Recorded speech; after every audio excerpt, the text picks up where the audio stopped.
Hi, Ryan. Hi, Rachel. How you doing? I'm overwhelmed. We've got a big one today. I just want to cut to the chase. We need help covering this episode. We need help, but we've got a big one. We've got a big boy today. We've got a huge monumental Yum Yum episode. We always say spoilers. Of course. If you haven't listened, if you haven't watched the television show that we're covering, and if you can read with your eyes, this says YumYumPod, which means we're Babylon 5. Yeah. We're Babylon 5 rewatch podcast, so that doesn't mean full spoilers. We're just going to go through this, people. We don't have time. War's happening. Everything's breaking out. I can't even fathom who would have said yum yum in this episode if we had to choose just one person. My vote's for Reefer. Oh, fuck yeah. Reefer's a great pick. He's a great pick. Who's your vote? I mean, you know what? Reefer's the guy, but also, even though Jakar's going through a lot of emotions in this episode, he could have said yum yum at any point as well. He's got YYE up the wazoo. Okay, let's introduce our guests so that they can give their contribution. We have to at least say yum yum is in reference to the amazing line from Star Trek Discovery. We haven't got time to talk about Discovery. We haven't got time. No one has time to talk about Discovery. That means that we're never doing season 4. No, yes! No, we're doing it. No, Rachel. No, we're going to do it one day, but not today. Today, we are joined by somebody special. We're going to give them the formal Yum Yum introduction and hazing. Everybody knows that we haze our guests, but maybe this person will not get a hazing. Maybe they will. Who knows? Who are we joined by, Rachel? Who's here? Ben? One of the flower pot men? Is he here? Are we going to have Bill on one of these days? We are, in fact, that's a Yum Yum hazing. It's already in effect. I don't even know who you know. Bill and Ben, the flower pot men.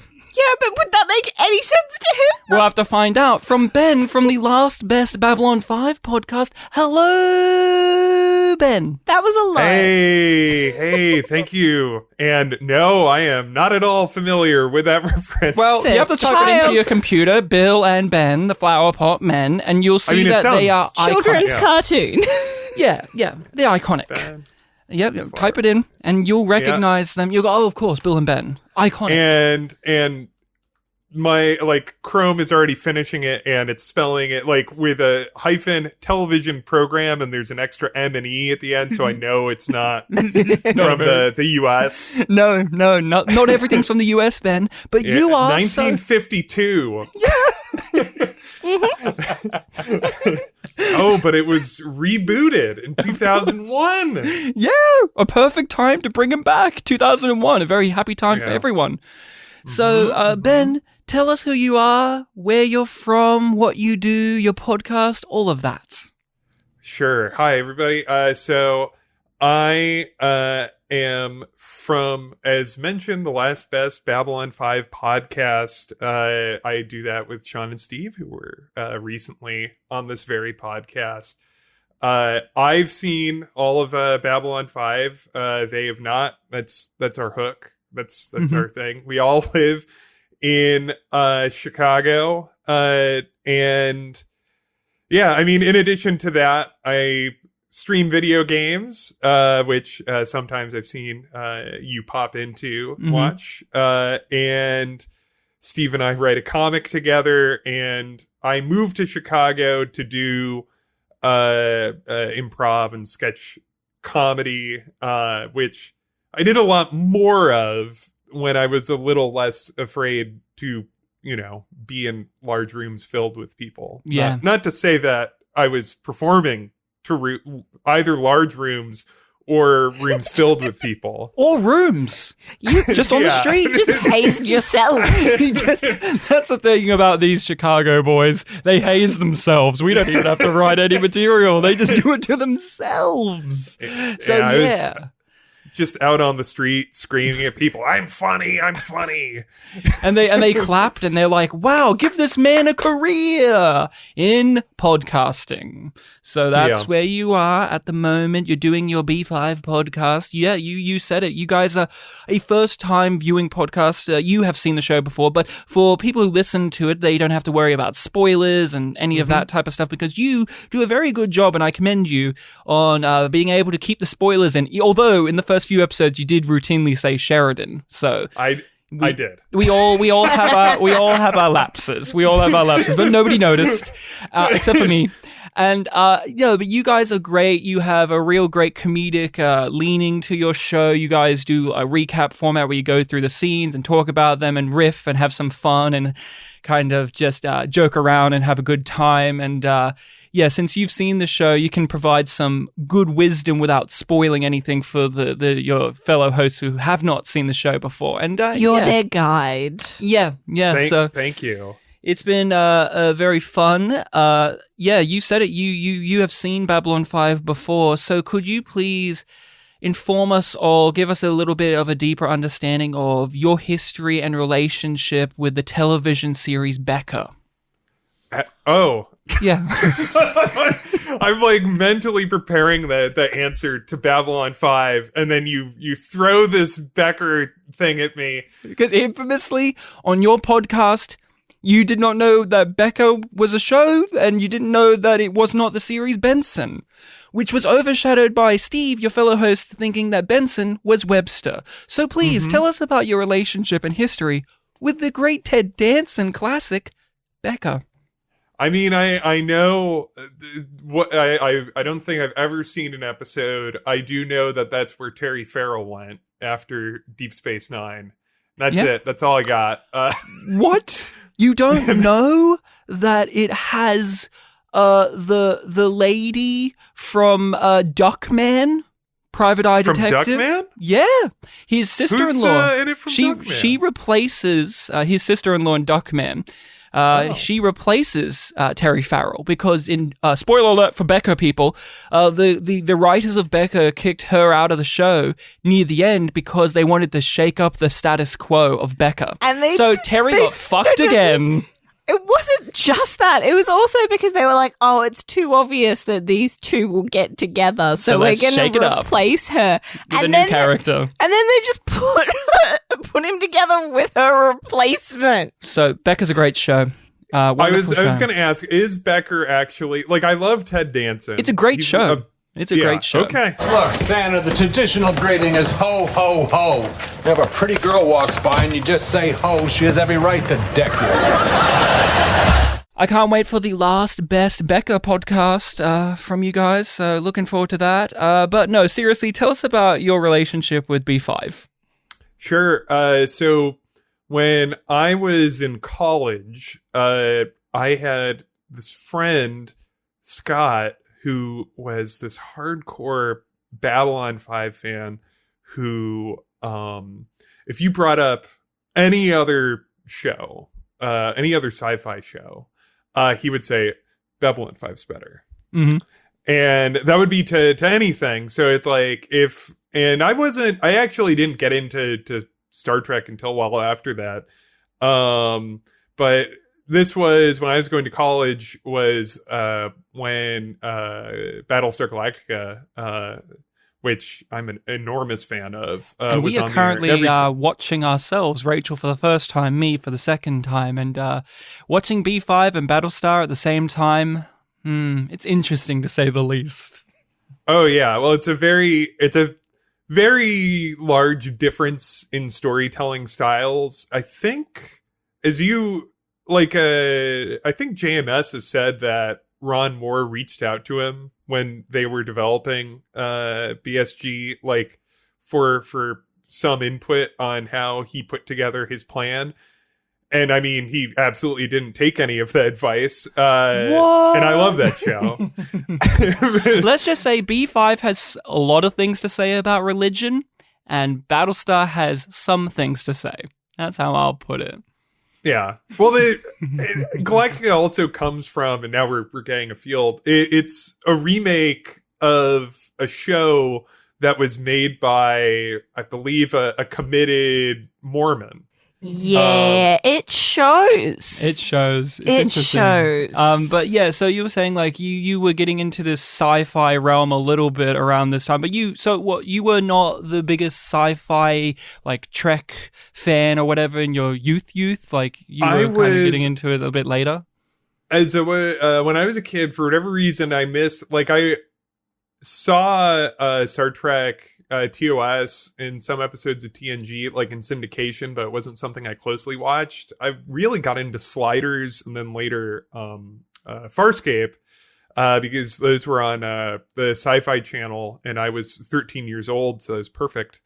But Babylon 5, so yeah, there was this guy in college, and he just kept saying like, oh no, you got to watch Babylon 5. And so he finally got to me, and I just started watching it just around when I graduated. So this would have been 2008. And that was, so I have a lot of memory of just moving to Chicago because that was right, like I moved right after I graduated. And being in a completely empty apartment room because my bed hadn't arrived yet and I didn't have a job yet or anything, like, and I'm just in a completely empty room with a laptop, and I'm watching episodes of Babylon 5, yeah, so that's my memory of it, is watching it when I had an enormous amount of free time from that like transition period between school and getting like an actual adult career. I was like, all right, well, I'm not doing anything, so I'm just going to watch Babylon 5 all day. That's how that happened. And evidently you enjoyed it enough. I imagine you've watched it more than once since then, and you're doing your podcast about it. So evidently your friend, his comments had some truth to them for you. Yeah. I messaged... Oh, go ahead. Sorry. Oh, I was just going to make the joke. In this case, Scotty does know. Scotty does know, yeah. That's some Scotty hazing there for you. Yeah. And I've been I sent him... I haven't talked to him in a while, but I sent him a Facebook message a couple like months ago, and I'm like, look, I'm even doing a Babylon 5 podcast now. And I saw it was received but not responded to. So Scott, you need to let me know if you're listening. Yeah, Scott, get on the pod. Come on, get your shit together, Scott. Scott!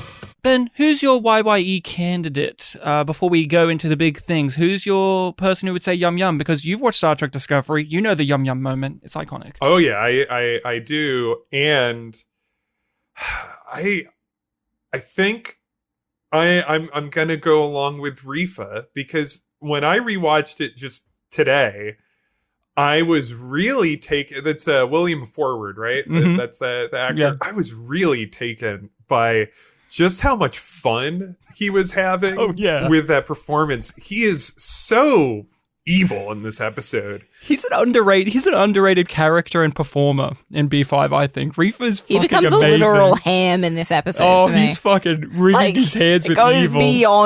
It goes beyond hamming it up. He just is ham. So yeah, Rifa's a great choice, and you're right, like rewatching it, we have a consensus. Like, I do say Rifa myself as well, but Jakar had some YYE in moments. He had some fun moments as well, underneath the tears.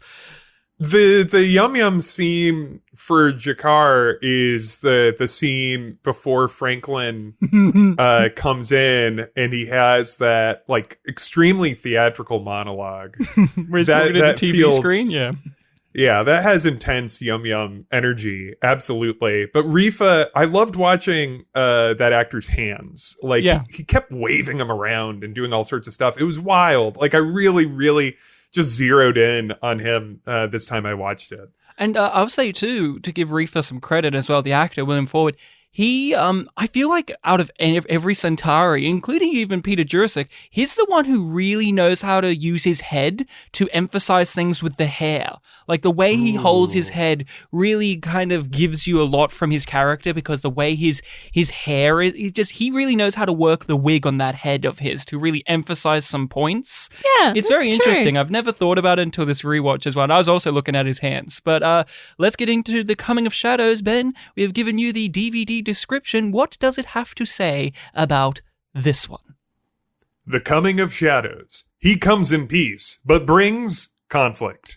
The arrival of the aged Centauri Emperor, Turan Bey, puts rival ambassadors Malari and Jakar at the forefront of a string of schemes, murders, and misunderstandings. Wow.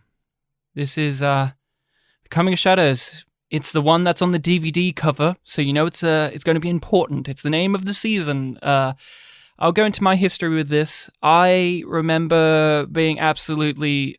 my jaw was on the floor. I've said this before about one or two other episodes in B5, but I remember when I saw this as a kid, and I said to myself, you can't do that. You can't do that. You're not allowed.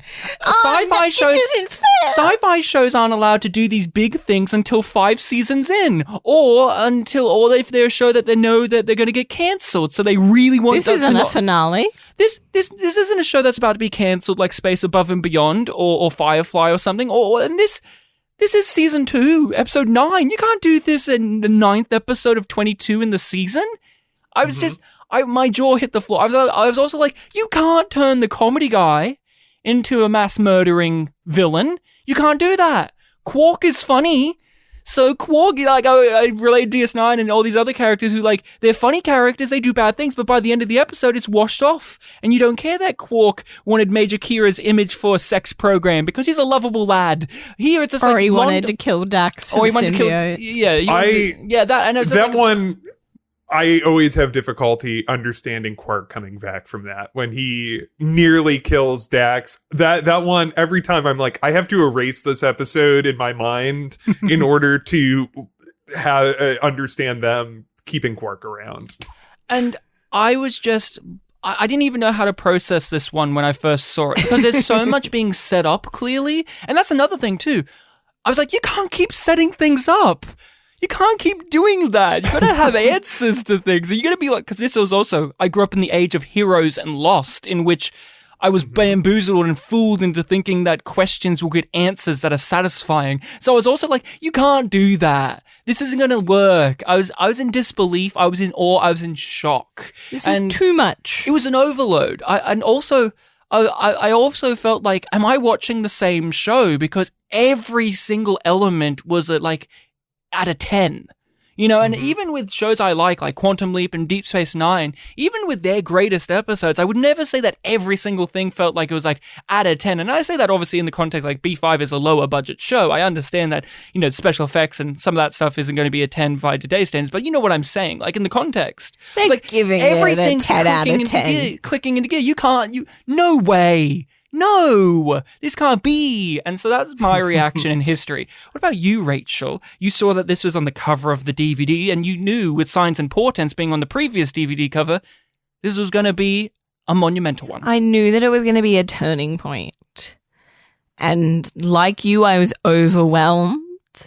And I remember after we watched the episode together for my first time, and you were like, so? And I'm like, no, I need silence.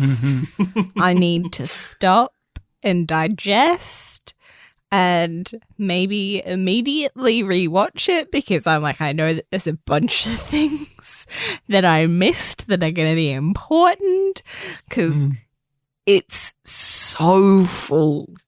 Yeah. It's so full. To the point where, when I watched it for the first time, I was just like, this is too much. Yeah. I can't handle this. Another thing, too, I was thinking a little while back on our Patreon, we talked about the best of both worlds and how, when I was a kid, when I saw that for the first time, I also had that feeling. But then, unlike with B5, you just watch another episode and it's like, oh, everything's back to normal.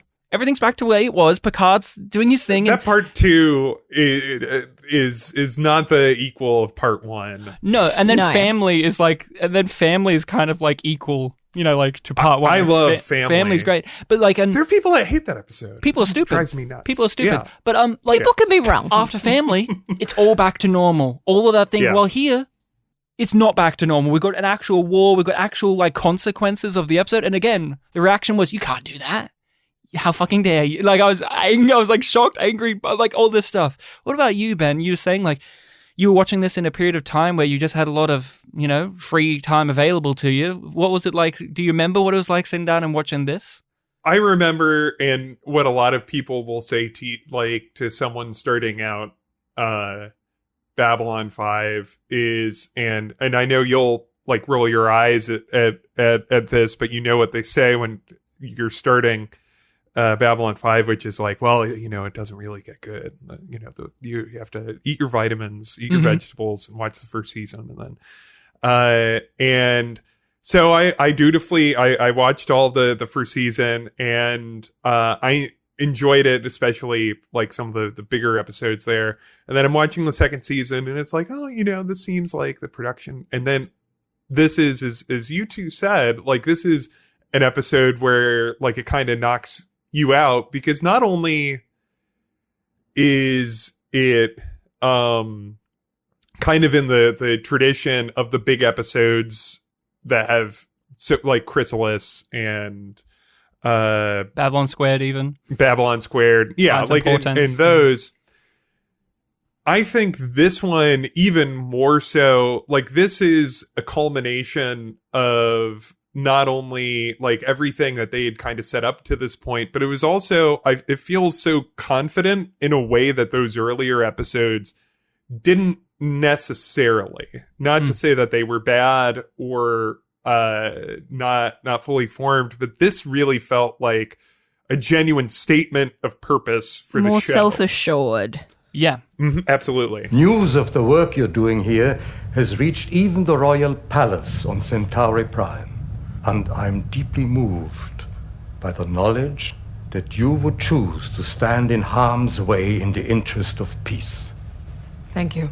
I think one kind of distinct thing about this in terms of Babylon 5 and in comparison to like if we're talking about Deep Space Nine is that like watching episodes later, like immediately after this, but like even later on the season, and obviously as the show goes on, like when I think of the big episodes of Deep Space Nine that I love, and then I think about like this episode on Babylon 5, this is a clean break, and the episodes after this are different and things are different. The status quo is different. Whereas even at like the worst points of the war on Deep Space Nine, there are like, they still take like multiple episodes in a row to just be Star Trek, which is fine.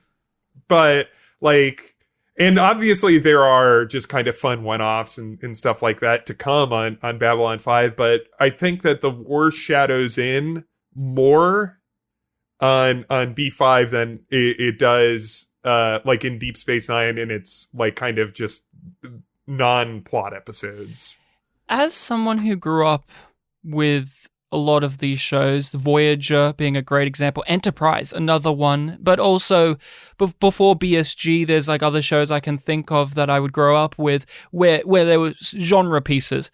I often wished that they could do what Babylon 5 is doing here, where it's just like, no, we're actually going to have the big thing and we're actually going to stick to it, and it's not going to be like everything's back to normal. We're going to have our regular Star Trek episodes here and there. Like there's going to be consequences to these things, because it felt like for the longest time, that was only allowed to happen to dramas like The Sopranos or something like that, where it's just like these little sci-fi shows, they're not allowed to do that because we have running continuity and all of that stuff. That's for the prestigious drama shows and the event shows. And it always bothered me growing up. Like I love the TNG style where episodic and you have your occasional little story arc things here. But like even when I was younger, I would often yearn for that from this era because I thought there could be something there. And there were shows that I liked growing up, like Space Above and Beyond and Firefly, who were cut short before they could really get the chance to do that. So that yearning within me for a game changer in this genre for television was very high. So when I did get introduced to B5 and I was stuck with season 1 for all those years, even watching season 1, I could tell that this is what I wanted. Did you ever have that when you were going through TV in your youth or younger days before the television landscape is where it's at now? I mean, I remember very distinctly noticing kind of that transition point in where television very distinctly, like for science fiction, very much was like, okay, now we're transitioning to heavily arc driven shows. And I remember like how exciting that was. And it did really like, again, thinking back to, I remember going nuts for like the third season of Farscape, which is extremely arc, and each episode is like kind of related to the overall story. And I remember thinking like, oh my God, I can't believe they're doing this. That's wild. And I don't like Babylon 5. One thing I really like about it is that it feels like I'm reading a particularly good like series of sci-fi novels. Like Ian Banks or like one of those, because I mean really where I got that specific itch scratched when I was a kid was I was reading all sorts of like sci-fi novels and fantasy novels. So it's like that and like Werner Vinge, and like I know that JMS, like obviously he's a huge Tolkien fan, and makes reference to like obviously Bester, who I haven't read, and then Noda, Harlan Ellison, and all those, and watching like B5 is it's like, oh my God, it's just like these fun books I've read. Yeah, I think like, and Rachel, I'd love to hear your opinion, because you grew up with you watched when growing up different style television, like you were a Gilmore Girls person growing up and all of that, and that show has its running little things, but it's still like, but like there's something that Ben said there too of there were shows that were just like normal and then they changed some way through, like X-Files is a great example where X-Files always had its like arc episodes, but for the most part it'll be like Monster of the Week, Monster of the Week, Monster of the Week, oh here's an arc episode, Monster of the Week, oh check Krychek's back. It's interesting that you bring up Gilmore Girls, because they had that same sort of thing. Like the first couple of seasons, there's the parts that link together, but then like kind of around season like 5, I think, is when it very clearly becomes more about those longer form arcs. Yeah. It was an interesting time, but it's still fun to me even after all these years. And this is something that can get lost on a lot of newer viewers and people who are, more accustomed to the current landscape of TV. But Babylon 5 was doing this shit back in like the early to mid 90s, where a lot of shows were like, context matters. Yeah, a lot of shows were like, I'm not going to fucking do that unless I'm like Twin Peaks or something or other, right? Where that's like also aping off soap operas, where that's a thing too. So there's that, but like with this one, The Coming Shadows, it's setting the board. It's setting a new game. It's like, now we're going to be a war show. Remember the age where we were the age of like, can peace be a thing? And there was always on the periphery, war would be an inevitable thing because of these warring factions and the shadows are about. This is the one where it's like, no. That's over now.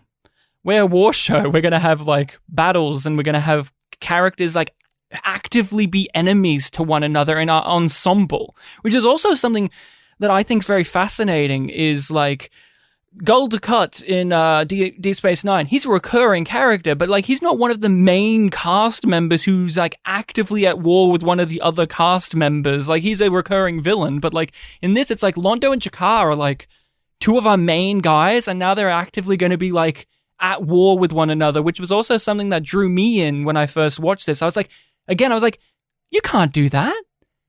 I've never seen, no, they're supposed to be like buddy, but slight, and snarky. You can't see them kill each other in this episode, right? But that's funny, Yeah, they, like to this point, they're kind of like in a sense, they're like kind of the two kind of fun aliens. They're the Rosencrantz and Guildenstern. They're just two silly guys, especially Londo, and like Jakar. He's very horny, and he's always like, he's probably up to no good. He was conniving, up to, but they're going to foil him at the end of the day. Yeah. And now it's like, wait, what? Like all of a sudden there's gravity. Yeah, and even characters like Via, who is a comedy character, is the voice of reason. You don't feel like it's unearned. Again, it makes sense that Veer is the voice of reason in a room full of people who are ambitious, because Veer isn't ambitious. He just wants things to be good. About Veer in this episode.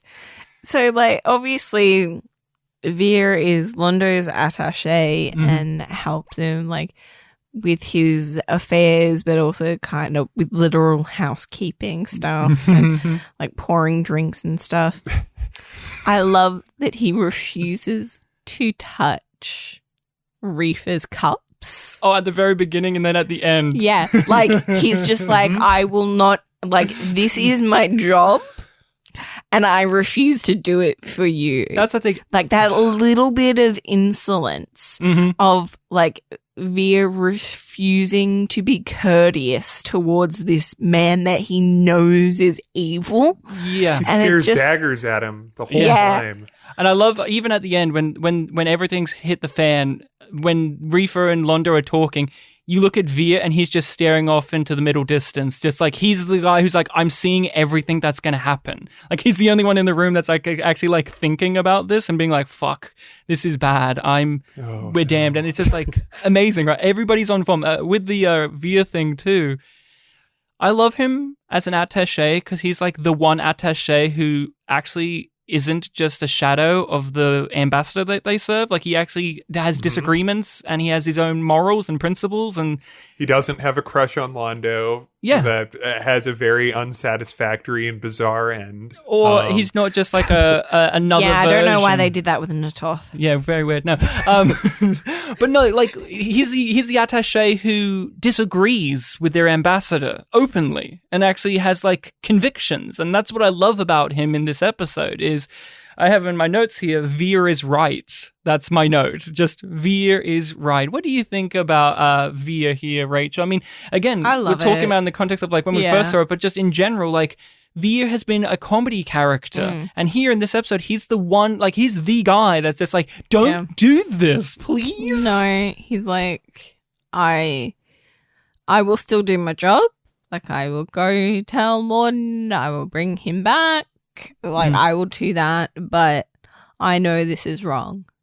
I am going to stand up for what I believe in the extent that I can. And I love that about Veer. Like, he always does the most good that he thinks that he can do with the position that he has.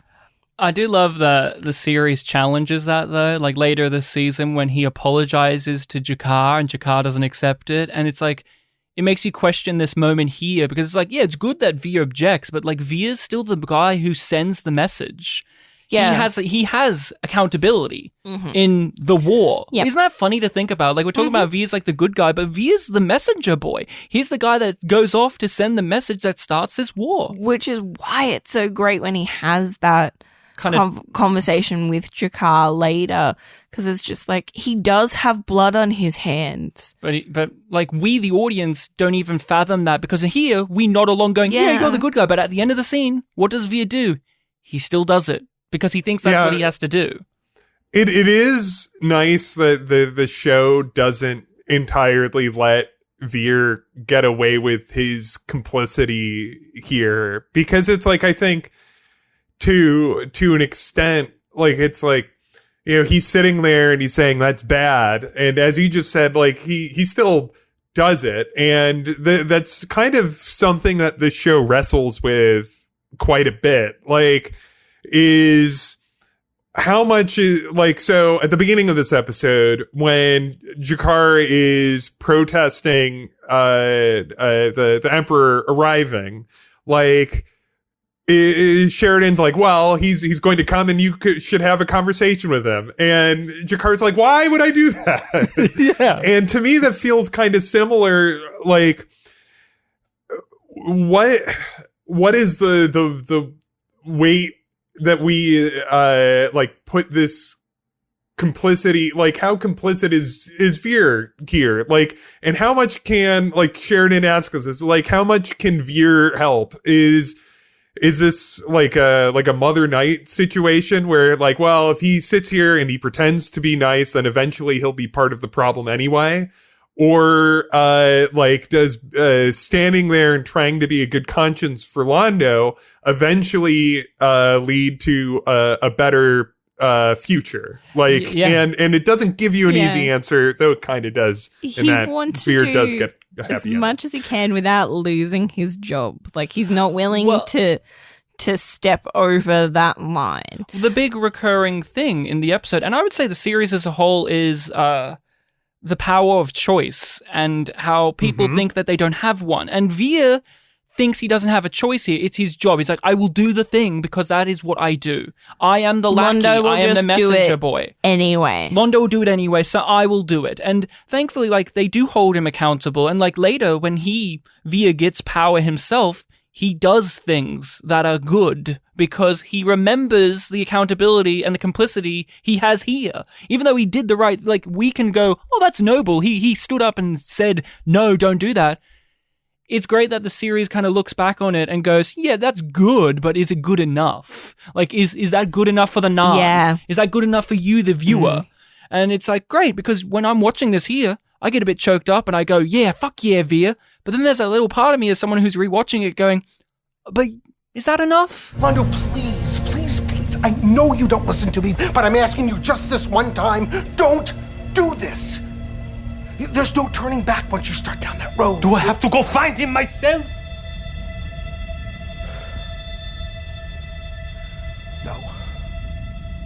No, I'll go. I'll go and I'll bring him back.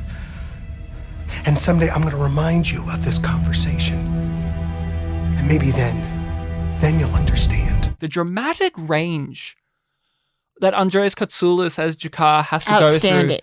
He does everything that you want this character, like everything that this character has been in the show is here. He's funny, he's charismatic, he's angry, he's sad, he's stoic, he comes to terms. Not horny though. Not horny. But we don't get sex right. Oh well, thumbs down. Bad episode. Next. Yum. Like, what do you think about all that, Rachel? Like the Jakar character, because this is also like we're saying it's a turning point. It's a turning point for the Jakar and Londo dynamic for us, the viewer, because up until this point, the viewer is led to believe that Jakar is the unreasonable one. Like, he's the angry one. He's the villainous one. He's the evil lizard man with the red eyes. Played by Tomalok. You can't trust him. He's played by the one-armed man from The Fugitive, you know? Right? Like, he's the guy that, but like, this is flipping that. How have you been with that? Because you were not a big Jakar stan when you first watched it. You were Team Londo. I was, and my heart broke for Jakar when I watched this episode for the first time, and it still does, because he goes from having absolutely no hope to being filled with it, to having it dashed away, and the way that he shows that deep hurt and that generational trauma, as well as his personal trauma from the occupation, it's just amazing. What's the moment or the scene for you that really unlocks the whole Jakar transition and your sorrow for him? Just leave him. Oh, yeah? When he's just, like, fucking destroyed Zach Allen? Zach's just left on the floor. Poor Zach. Chief. When Sheridan and the security team just walk away from him, and he's, like, huddled in a ball against the wall. And it's like, just leave him. Like, knowing that, like, he's just burnt himself out. It's, to me, the iconic scene, and they reference it throughout the show, is the drinks. Let's have a drink, Londo, because he's so happy. And there's the dramatic irony. And you see Peter Jurassic's performance. Oh, my God. So good. I want to highlight, on a rewatch value, one of the scenes that really, like, quietly broke my heart that we've touched upon is the opening with him and Sheridan, where it's like you can see like, he's still that angry, vindictive Jakar from season 1, but you also, like, you can see, like, there's this wisdom, like, he's trying to communicate this point across. He's learnt some things, but not enough. Yeah, and there's just this sadness there, because I also think about how Sinclair's in this episode, and I thought about how differently Sinclair would have talked to him in this moment than Sheridan. Absolutely. Like, Sheridan lacks that type of empathy in comparison to Sinclair. Get over it. Yeah, Sinclair's like Sinclair would have actually listened. Like, I feel like he would have actually listened. He's had hard times, but I think of him in Chrysalis, where he's like, we're at a crossroads, and I really, really want, because while Sheridan, he's like, I've got a job to do, and this would be really great for the station, and I'm an Earthman, and we've got to remember too, this is Sheridan pretending to be this version because he's undercover. That's always something I got to put in my brain. Yeah. That, like, that's fun to remember. This version of Sheridan is like the version that General Haig wants him to play up. Yeah. And investigate people around him. But, like, it really broke my heart at the beginning of, like, Jakar's trying to say, like, what's going to happen in this episode, like the Centauri are these bastards, this is going to be bad and whatever, but there's also the dramatic irony we learn of the Emperor's not like that himself. And so there's that, but like the drink scene is the one for me, and it's the iconic one for me. Ben, what about you with the whole Jakar side of this episode? What's it been like for you to watch it that first time and to come back to it, to see how he really changes here? You get hints of Jakar's depth and that he's operating a little at a slightly different level in season 1 when like the thing with Catherine. And then this season he starts to become a little more circumspect up to this point. Like he's looking for there's something amiss, and he's starting to, and so in this episode, it's also, I mean, you mentioned Tomalak earlier, and he was always kind of playing at that level, and also even Tomalak, there were moments where he's like, oh, well, Picard, like when he was in negotiating mode and not just screaming mode. And so it's like, okay, so now we're getting like that gear in his performance. But now, like, this episode shows you that Jakar is always someone that was big emotions, and now we've seen every emotion other than horny, of course, which is a bummer. And that must have been something they cut out. There was probably, he was like, I'm so horny, I have to have sex. That scene involved Kefir before I'm gonna die. Yeah. Oh, come on. He said that he put his affairs in order. We know that he fucked somebody last night. There's a scene missing of him and Kefir having a boys' night out. That's all I'm saying. Oh, yeah. They go to whatever that Dark Star. No, not even Dark Star. They went to that place where, no, not there. They went to where Garibaldi goes when he's on his bender. Happy Days. Happy Days. Bar, yeah. Happy Days bar. Yeah. That's where he went, and he did go with Kefir, and they had a great time, and they also had a moment where they locked eyes a little bit, and they considered a little, something new about themselves. And unfortunately, Jakar was, so preoccupied with everything that happened after that, we never get to explore that part of his character, which is unfortunate. And that's the scene also. Talia walks in and sees their stare, and she just gives him a look that says, I know that look. I know that stare. The unrequited gay love stare. I know that look. And then she walks off.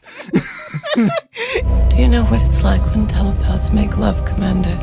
Peter Jurasik's a great performer. And one of the things that everyone kind of talks about is like Londo's a loud character.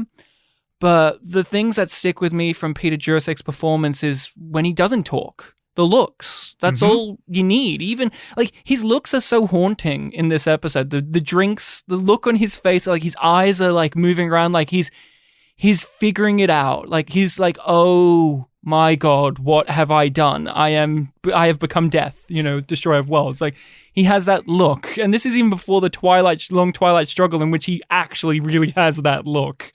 It's oh my God, so much facial acting. Everyone always says, like, Londo, he's fun because he has funny dialogue and the hair and he's drinking and partying. But, like, to me, it all comes down to the silence that Peter Jurasik works within. And this episode is amazing for that. Yeah, you get from Andreas, you get a very external performance in this episode, and from Jurasik you get an extremely internal performance where, like, obviously, like, especially, there was the episode with his wives, like, that's a very, like, a big Peter Jurasik performance, like, it's big and goofy and silly.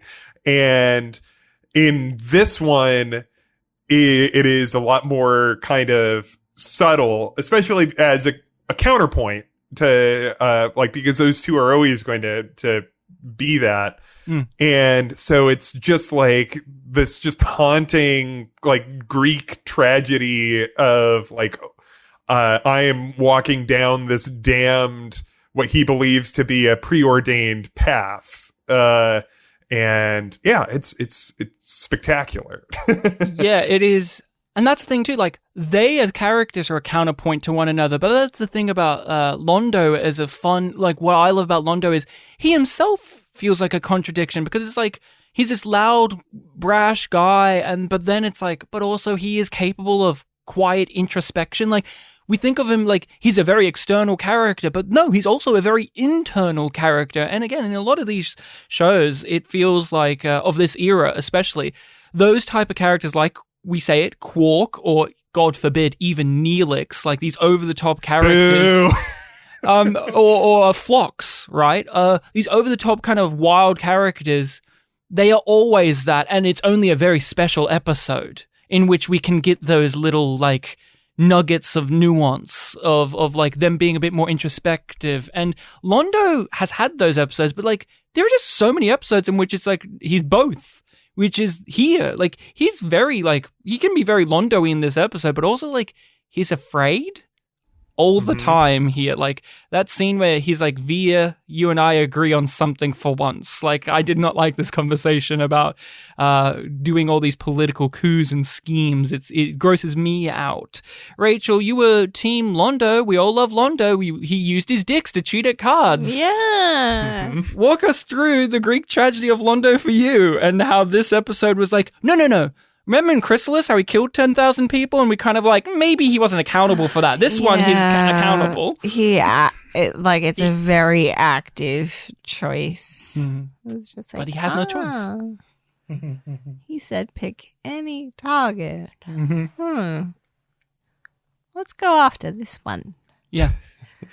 And then it's after we find out that, like, it's their largest colony. Yeah, they're like, oh, it's just a small listening post, like, how many? Like, 250,000 people or something ludicrous? Yeah. Nearly pretty much the same as Babylon 5's worth of people? Interesting.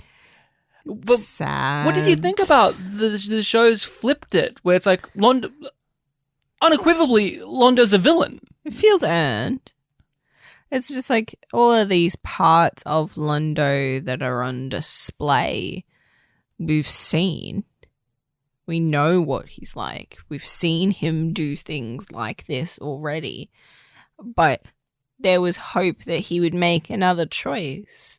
And we see that hope play out with Via, and we see it be squashed.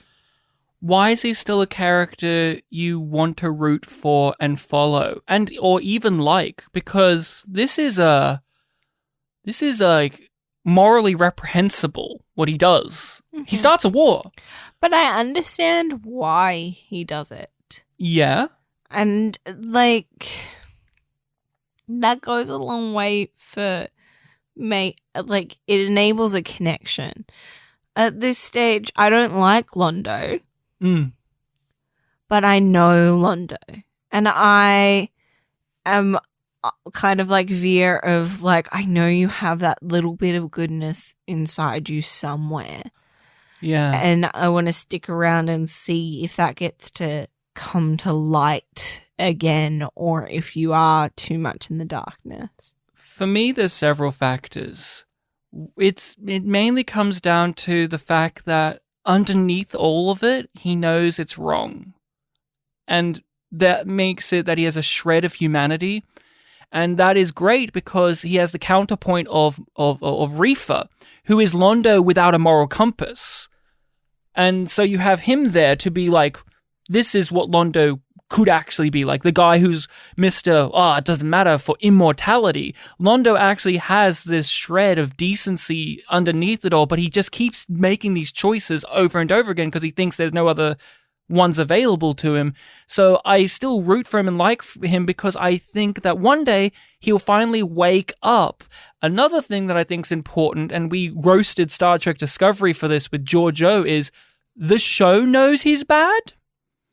That's big. Like, that's very important. He's not going to be toasted on the way out. And they say he wore killer boots. Yeah, and like, oh my God. Right? The show knows gets a toast in the finale. The show knows he's bad. He does get a toast at the end. But like, it's still like, he did bad things. And it's a melancholic toast, not like he wore cool boots and was sexy. Oh, and can I just add that she had the best walk with that coat and those boots. The show recognizes that this is wrong, that he's doing a bad thing, but we're actually going to explore that to probably its bitter end. Those are the factors for me. Ben, what about you? Like, we make fun of Star Trek Discovery. Obviously, you've just kind of made a jab at it too, but like, why is Londo, after something like this and actions he'll take later this season, a character in which we still want to watch him, like him, follow him, even hope that things work out for him? I think it's interesting, like, Londo, thinking within the context of Reefa, is that Londo, I wonder when Reefa looks at Londo, what does he see? And my thought is he might see him as like a useful idiot, right? Yeah. Because Reefa isn't as charismatic because we like... Or clever. Yeah. We, like, just watching it, he's charming and we see this vulnerability and this fear and this horror. And we know also, and we know even when like he does good things later, we know that he's damned. Like he is damned. Like he doesn't have a happy ending. Things don't work out for Londo. That's not going to happen. But maybe he can save the last remaining shred of his soul, which he does. Yeah. Yeah. And so, I mean, to that sense, I mean, isn't he kind of similar in some ways to the current or the extremely soon to be former Centauri Emperor who, like himself, in the very late going realized that he's not trapped, to do the wrong thing. Yeah.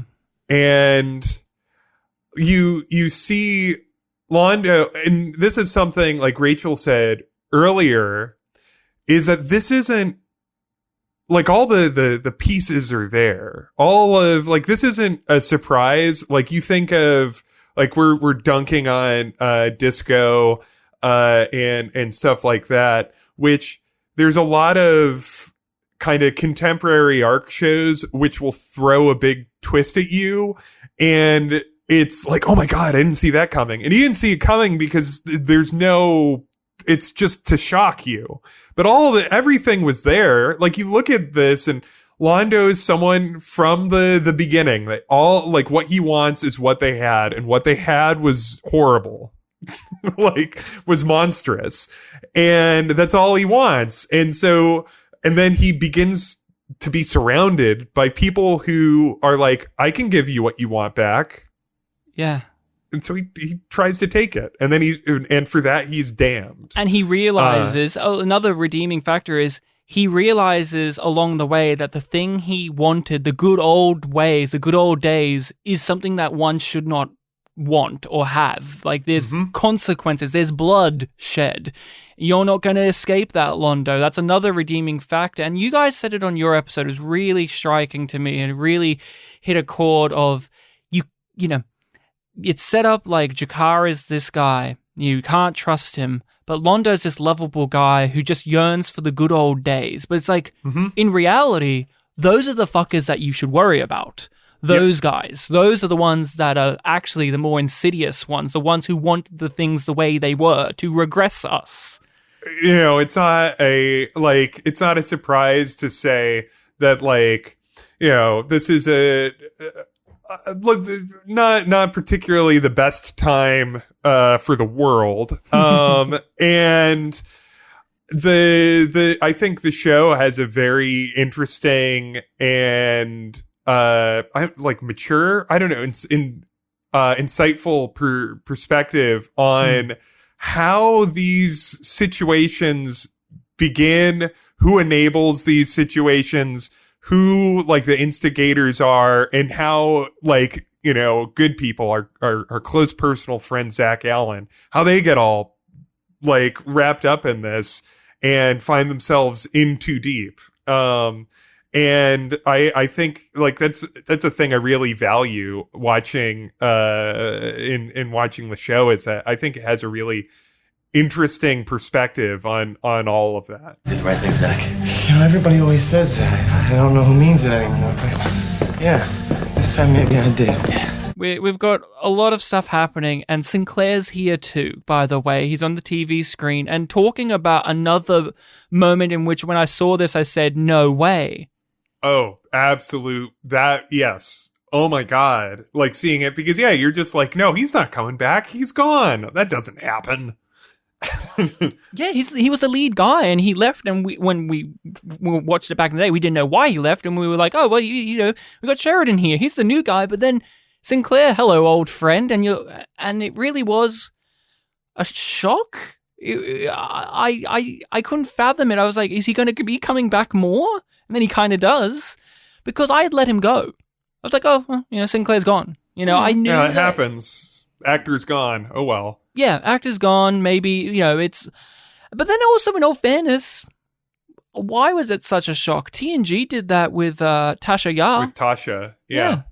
So why was it a shock? I think a part of it is the show was still very concretely at this point trying to make us like Sheridan. Yeah. So to then put Sinclair back here it makes it so, like, it's a dissonance that most shows would not dare to do. Because also with Tasha Yar, Worf was already there as a character.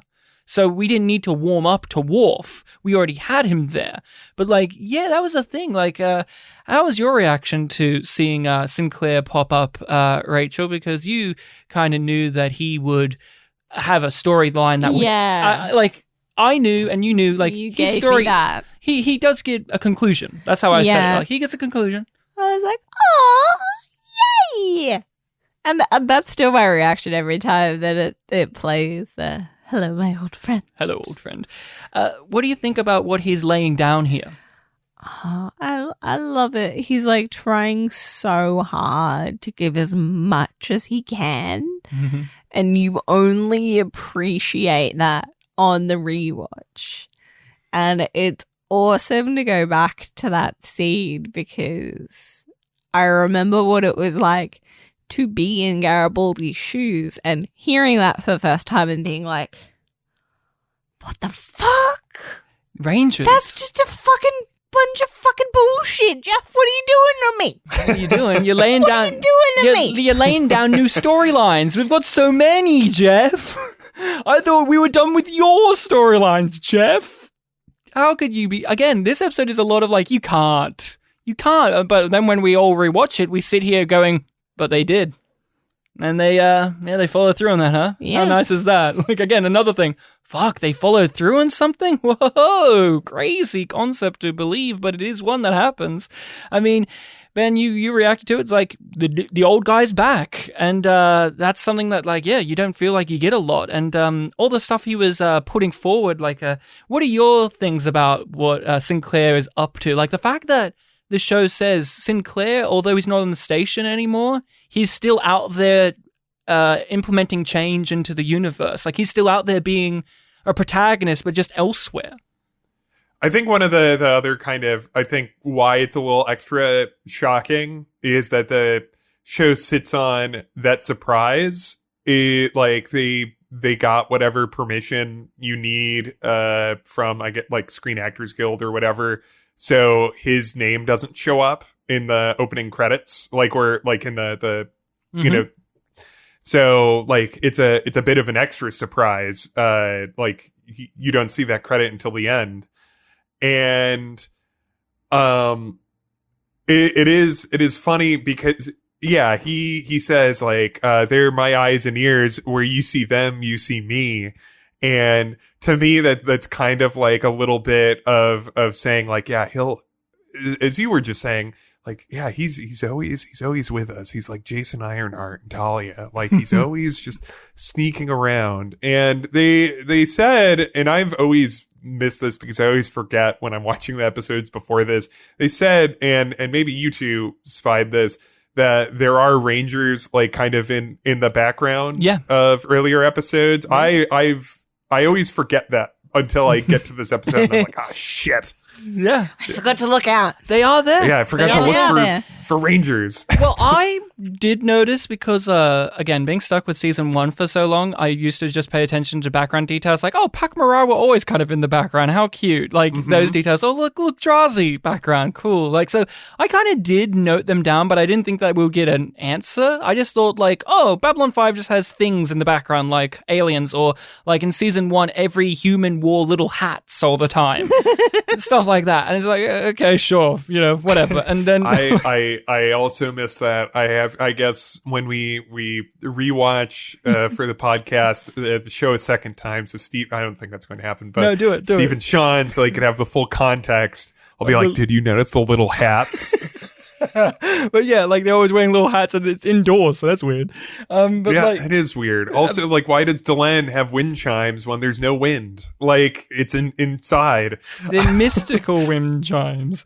But okay. Like the Rangers thing too is great because they are very important to the Babylon 5 mythos. They're part of the show. They're a big deal. One of our main characters will be a ranger that comes in, and the Rangers are this thing of like the Minbari human collaboration, which when you know where the story goes with Sinclair, where he becomes a mixture of Minbari and human, it's kind of interesting to think about that he, the guy who is the literal embodiment of the idea of the Rangers, forms the Rangers and is in charge of the Rangers. Yeah. Like, isn't that something cool to think about?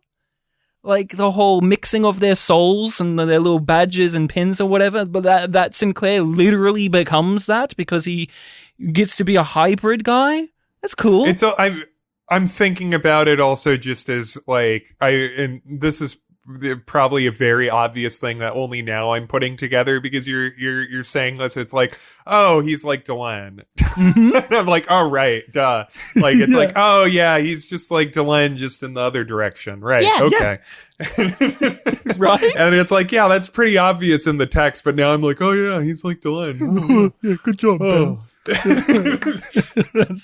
He hazed himself again, everybody. He hazed himself again. Sometimes I need people to really, like, you know, Rachel, you're a teacher. Like, sometimes you really, you know, I'm like the slow student. You really have to be like, isn't this the theme of the book we're reading? Yeah. This old man in the sea. Are you noticing something about him? And I'm like, oh no, he's old. He's just a guy. He's old. He's just a guy. Is this a bad thing or a good thing? And I'm just sitting there and just like, I open my mouth and radio static comes out. And you're like, this guy, I don't know. And then David Lynch is standing to the side going, I love this radio static noise coming from his mouth. Now, kids, can you cry? Can you do it? Can you do it? Can you just wriggle around on the ground and cry for me? Cry for me. Crawl on the floor and cry like a little baby. Can you do that, Alton? Can you cry out like a little baby for the film? It would be so beautiful. Crawl over there and crawl around and cry like a baby. See, real loud. Can you do it?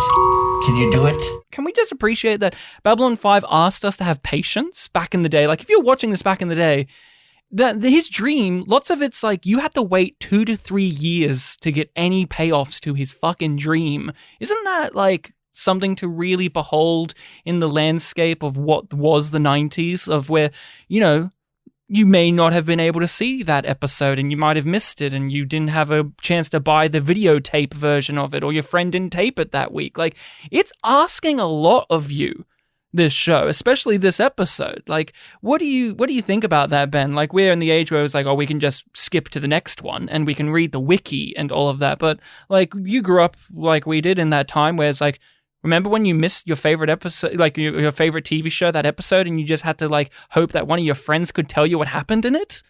I mean, how many... I have a very distinct memory of the basement of the house I grew up with and a wall of like VHS tapes where like I like all labeled in pen, the name of the like the show, and then like written smaller, like the name of the place. Wondrous. And like the episodes and stuff like that. And then it would be so infuriating when like, so say you either missed one or like it would cut out of that episode, like like there was a baseball game that ran long, and so that episode you only got half of it or something like that. And so it is very bold, and it's also that they're not bullshitting you with this dream of like again to talk about Deep Space Nine. Like I think and maybe there's precedence to this before it, but I think like Twin Peaks, the aforementioned Twin Peaks, really made those dream sequences in vogue. Like that sequence in like the second episode is the Red Room. So like it's such a central, like a pivotal episode of television. It's iconography. And just and in Deep Space Nine it has the prophet visions. You see him in the first episode, and you see him like over like a couple over the course of the show. And you sometimes get the sense of them. They're just kind of like, they're just bullshitting you a bit. Like they're like, oh, well, this is kind of like, doesn't it look cool when we do this? Like there's a bit of the, like, this is cool. Where this one is like, oh my God, like actually, not only is it giving you this stylish and weird, like kind of dream sequence, of which we get a couple. Like there's the one that Sheridan has when he's abducted. Abducted. And of course, Jakar when he's on dust. Yeah. And there's the one that Ivanova, there's a bunch of them. But they never on Babylon 5 feel as much of like, wouldn't it be cool to have one? Like, this is really cool. Like, we loved that scene in where, and then Cooper wakes up and he says, I know who killed her. Yeah, we love that. We love Twin Peaks, so we let Scott Frost write an episode, and he made Franklin a creep. Oh well, we'll see. But no, I completely agree. It's not like, and here's the thing too that makes the dream work. It's implementing things we have been told about in the show, whilst also sprinkling some things we haven't been told. So we got told about the great hand reaching from the stars from the Technomage. We got told in the first episode of the show that he has prophetic dreams about his death. So it is not also just like it's coming out of nowhere, like with Twin Peaks, say, and you're like, whoa, this is cool, and it's iconography, but it is paying off things. It is actually showing you the death vision. It is actually showing you the great hand reaching from the stars, whilst also chucking in things like shadow ships over the skyline, and you're like, what's that going to be? And everything like that. That doesn't seem good for him. Yeah. Like, that doesn't seem like that seems not good. Yeah. I want to get your reads on the Kosh scene, the one scene which has like, you guys mentioned in your episode, but it's like the scariest Kosh ever like looks. Like, it's like this extreme close up, and he's just like, his eye is just like zooming in and out, and it's just like, oh. I also love that he's at the committee meeting. Oh yeah, the council meeting at the end. Yeah, the one he time actually turns up. Well, he turns up because shit's going to go bad. That's why he turns up. Like, every time he turns up to a meeting, it's usually when shit is bad. Like, oh, Deathwalker, hey, uh-oh. She's gone. Well, that was hilarious. That was funny. You're not ready for immortality. But what's your read on, like, his, being people who've watched the show before, his read on the question his answer to the question of, how is this all going to end? And he says, in fire. How do you interpret that? What's your handle on it, Rachel? Rather literal. Mm-hmm. Like, yeah. The Emperor is concerned a lot with Centauri Prime. Mm-hmm. And Centauri Prime ends up in fire. Like, it's fire. It's burned. It's destroyed. Yep. It's not rubble. even a husk of what it used to be. It's pulverized. Yeah. Yeah. The drug just... Fucking hell, the drug. We'll get there one day on our rewatch. We'll get to those motherfuckers. Ben, is that your read too on this? That it is, and then also when I watched the JMS commentary that's on his YouTube, he also says, like, when Kosh says that, he's like, and that's why the name of the episode where Sheridan puts himself in the middle of it and everything like goes completely bonkers in the war is called Into the Fire. And it's like, oh yeah, I'll check that out. And JMS was the teacher. JMS walked in the room when Rachel had to go get a drink as the teacher, and they didn't get it. So interesting, because IMDb has a very different drastic interpretation of this in the trivia, where it says in the trivia as if it's like a fact. And this is the one I've never thought about it like this, and I disagree. He's referencing the fact that Babylon 5 itself will, like, instead of us thinking it's going to blow up, it's when it like blows up at the end. Like, he's referencing the physical station, and I'm like, is that what he's referencing? Why would the Centauri... Like, I think he's directly answering the Centauri Emperor here. Like, on IMDb, they make it sound like, oh, it's in reference to the station blowing up, because in Signs and Portents, they had the prophetic video. I'm like, I don't think that's not my read on it, at least. The quest for peace ends in fire.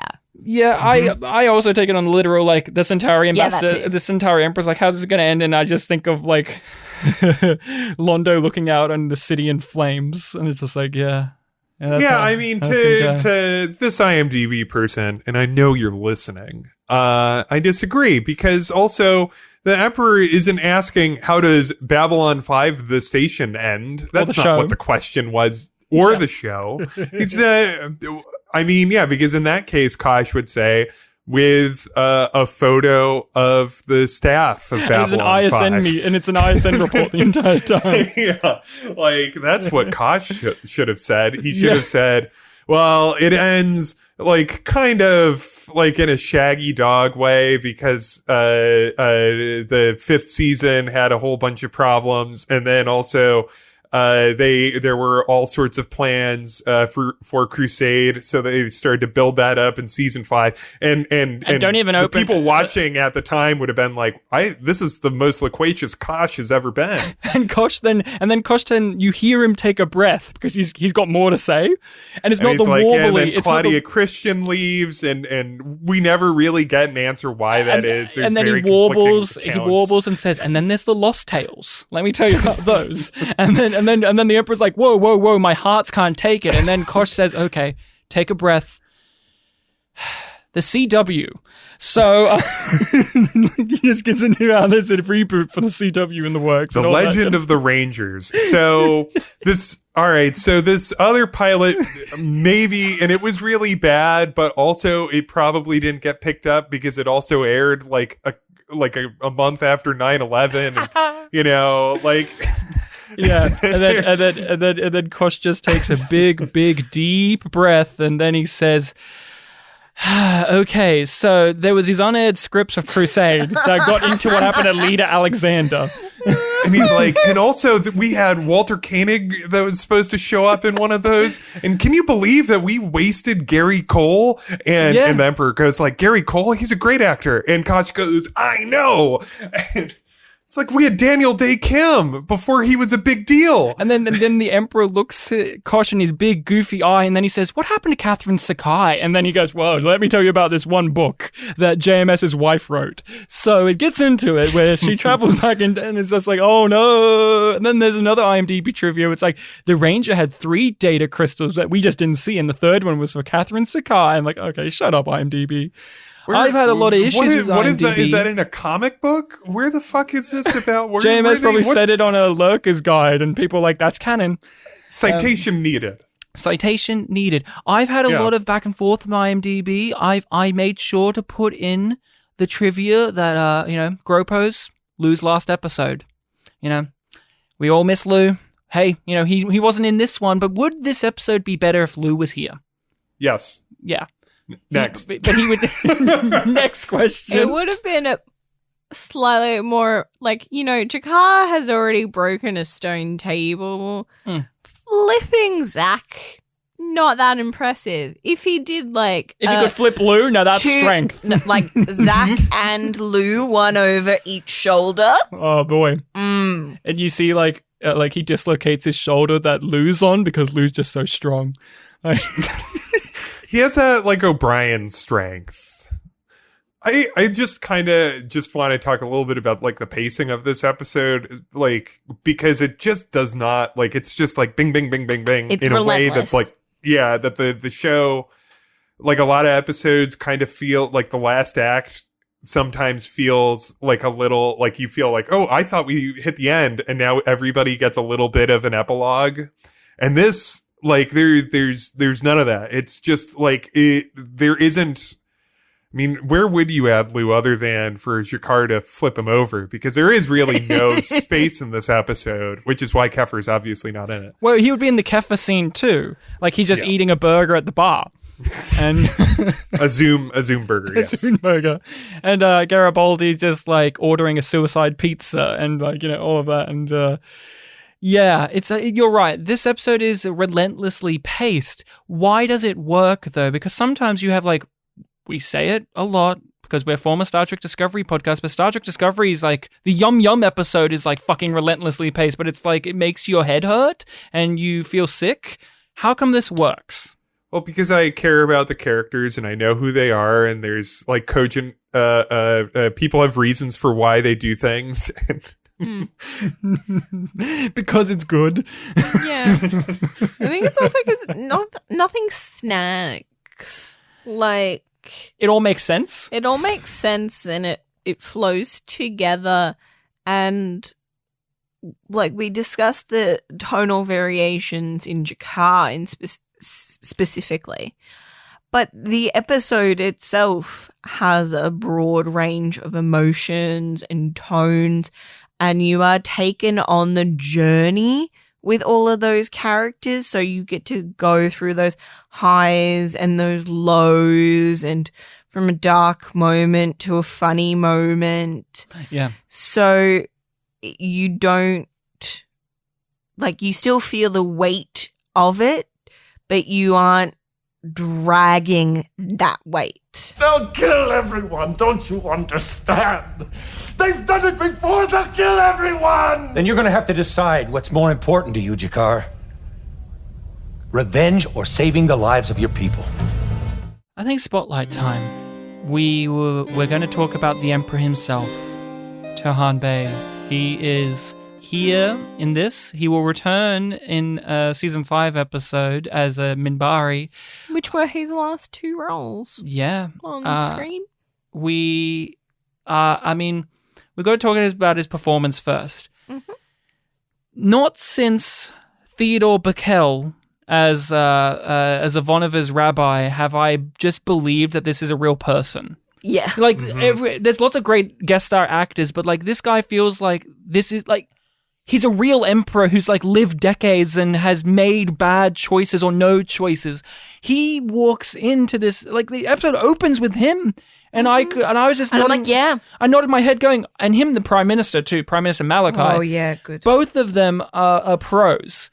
And I watched it going, I could just watch these guys. Yeah.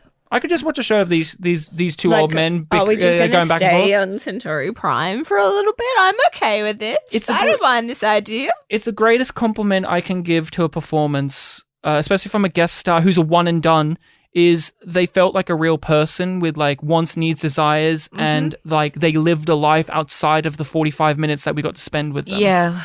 He is one of those guest stars that I just remember because obviously it's like, oh, we actually meet the Centauri Emperor. That's cool. But on top of that, he's a very nuanced character with a nuanced performance. He's the one that gave Londo his divorces. Yeah, he's the one that gave Londo his divorces in a previous episode. But like, he's a nuanced performance and a nuanced character. That speech he gives with Sheridan about how the past tempts us and the present and all of that. Beautiful, and he delivers it with absolute grace. And this is a guy you can tell as an actor, he's been around the block. Like he himself has lived an interesting life, and we will get into that. Yeah. But like he's one of those guys like Theodore Bickel, the Ivanov's rabbi, where it's just like they're seasoned pro actor and just a person who has a wealth of stories of their own, and they just kind of emanate that off the screen. You can just feel the lived-in quality of the character and the actor. What do you think, Ben? Yeah, I think, and again, I don't want to get ahead, but he comes in with this type of poise and a very specific acting style, which is very different than the type of performances that are on, like even the great performances that are on Babylon 5. Like he has this way that he carries himself and the way that he wears like the tragedy that like and the sadness that he has in a way that like you can see it. It's like, oh man, this guy has like he's been around the block both as a person and a performer, and he has like kind of that golden age of Hollywood quality. He's one of those performers too where, and sometimes even great guest star performers suffer this, where he is in the scene in between the lines. Like you can just see, if you just zero in on him when he's not speaking, you can tell his character. I have a fun fact that relates to that as well. His character is thinking and having emotions. It's not just the actor standing there waiting for their line to be had. And there are some actors, bad ones, that that's more obvious, and even good ones where it's like, if you really pay attention, you're like, okay. But like here, again, he was just a real guy. Like this was like, oh yeah, the Emperor, sure. And that's the thing too, like as a Centauri, he's also very different because the Centauri we've had have been villains or buffoons. That's how you would describe them. And he's neither of those. And that's the thing too, when Sheridan at the beginning lays out like, he has actually been pretty decent to the nun. Like he's done these things. He's not like his family. And you just go, yeah, of course. Like I've met the guy for like a scene and I can already buy that. Like he's not for the guy who's the head Centauri guy, he's not the traditional Centauri that we have been meeting throughout the show. He's not the synthesis of the Centauri ideal. Yeah. Which is what you think that an emperor would be like the pinnacle of all of these traits that we've been seeing brought up and put on a pedestal. He's not the Grand Nagus. Yeah, and it's beautiful the way that the script kind of swiftly puts that aside when he's like, I'm not wearing the fucking wig. Yeah, I'm not doing that. There's no point. Piss off with that thing. Like, I think the women have it right. They just shave their heads and they're done with it. Yeah, he's... Like, he's more reflective than that, but he's just like, I have no need for this pomp and circumstance anymore. I am not pretending to be something that I'm not. Yeah, and although he isn't necessarily a pure synthesis of the Centauri culture that we met, he is, as we've talked about throughout the episode, on that track for Londo of the guy who's just stood by and think that there's nothing they could have done. And then once they start to do things, it's like, okay, well, this guy, he waited too late. Londo, he's waited a long time to do it, but now he's just doing bad shit. And he's going to wait too long to try and stop doing bad shit. Yeah. That's where Londo's going to go down. While this guy... he may not have actively been evil like Londo has. He was just actively passive, and that's not enough. Which itself can be like just being passive, like kind of famously that the act of being passive can be evil in itself, even if you're not actively like pushing grandma. Yeah. Like with Via, like how we talked about earlier, it's like it's good that Via at least voices concerned, but he's still a passive bystander. Once things get going, you actually have to pick a side, like Zach Allen will have to do in the future as well. Like there are these characters that we see as great examples of warning signs for our main crew of characters not to fall down that road, and will they or won't they? You know, Zach and Via are two characters that are like just average guys who are making passive choices and the safe choices, and they do have their own nobility and their own honor and ethics, but like, are you actually going to follow through on that? Or are you going to be like the Emperor and do it when it's too late? The past tempts us, the present confuses us, and the future frightens us. And our lives slip away, moment by moment, lost in that vast, terrible in-between. But there is still time to seize that one last fragile moment, to choose something better, to make a difference, as you say. And I intend to do just that. Are we familiar with this actor from much else? So when you brought him up, like that we were going to take a look into this, I poured over his IMDb page, and I'm fascinated. I'm really curious about all of those movies he did in the 40s. And I have not seen any of those. I was very like, I was kind of looking through them to see if there's any I had seen, and I hadn't. And I also think it's very interesting that he then, after a long hiatus, came back and did 90s television. But I probably saw him when he was on, Murder, She Wrote. I've never watched Sequest, which he also showed up on. Yeah, but I might have seen him because I remember watching a lot of Murder, She Wrote as a little kid, and that's probably also, I assume, where JMS kind of got wind of him. Yeah, probably because of Murder, She Wrote, and so I have a feeling I might have seen that. But no, this is an actor who, like, it's like, man, what a like, just looking at his IMDb, you're like, this guy's got to have a story. There's something interesting about this. He's a guy that I look at his IMDb and I'm shocked how few things there are on there. Like, it's only like 43. It's like, okay, wow, but he brings this energy of like we've said, like, he's a golden age guy. He's been here. Like, he just feels like one of those guys, but like, relatively speaking, at least IMDb wise, but like, he's probably had theater and all of that. But one of the things I want to touch on is I've seen him in one other thing outside of Babylon 5, which is a crappy, straight-to-video piece of shit movie called Skateboard Kid 2. Skateboard Kid 2, which is often used in those YouTube videos of like, whoa, movies that suck, but I'm a guy who can talk about it real funny. But every time I've seen that movie and I've seen people review that movie, he is fucking great in that movie. Like, it's this stupid role where he's like this, like, he's this kind of magical magician-y man, and he's like, he brings a skateboard to life, but like, he brings the gravitas that he brings to this role. Like, he's that actor, again, like Theodore Bickel, where it doesn't feel like they read the script and go, oh, I'm above this. He brings it. He absolutely dedicated himself to that role in Skateboard Kid 2.